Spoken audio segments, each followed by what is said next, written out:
All right, this is Mitch Bolo for Indigenous Insights. Welcome back to the studio. Joining us today from KBIC Health Systems, we have Ben Jinkerson. Ben, tell us a little bit about yourself. All right, so I'm a community health nurse at the KBIC Health Center. I work, I guess I was kind of hired a little over a year, close to a year and a half ago, I guess. Started doing a lot of the COVID stuff. Now I'm doing diabetes education as well as the COVID. So I've been a nurse 2.5 years now. Been with the KBIC for a year and a half. Previous to that, I was at the hospital, BCMH here locally. All right, so you're here today to give us a little bit of a COVID update. Yeah. So current spreads of COVID aren't too bad. We are having a few small pickups, basically after holidays or large group gatherings. We'll see a couple pickups here and there. Overall, community spread doesn't seem too high right now.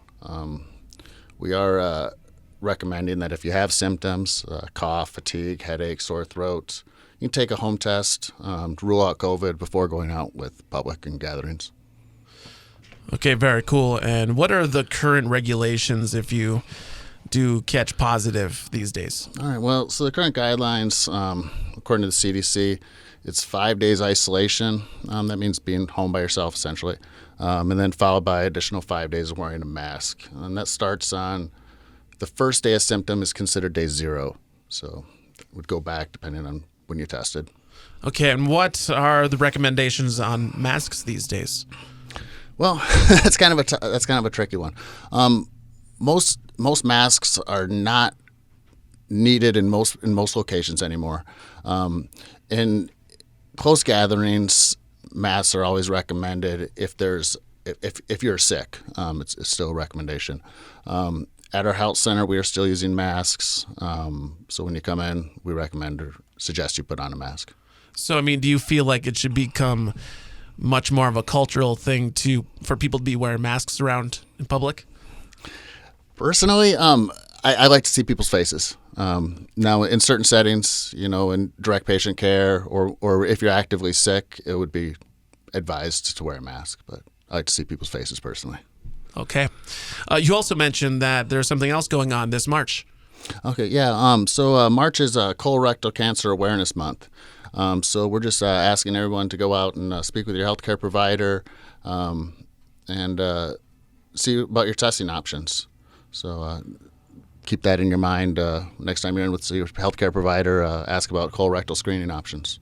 Okay, very cool. And I don't mean to put you on the spot, but I have to ask, why March? Yeah, I don't really know. I didn't know if there's a history to that or what. No, there probably is a history to it. I'm just unaware of that direct history. And in addition to that, for the COVID stuff, we have boosters available. Boosters are available for all adults. If it's been 2 months since you had your primary series, or essentially here at our local clinic since October, is when we got the bivalent boosters out. So if you haven't had a booster since October, boosters are available. I do those on Mondays. And then I guess going forward, I think the FDA is kind of looking at doing an annual booster. So it'd be more like a flu shot. Okay, very good. Yeah. What about some contact info for KBIC Health Systems? KBIC Health Systems, our Facebook page is a good place to get, look at our current events. If you want to schedule an appointment or more information, phone number 906-353-8700. Okay, and before we sign off, is there anything else you'd like to mention? We offer other services, additional services for Native Americans and KBIC descendants. So if you need any healthcare services, come on in and give us a call.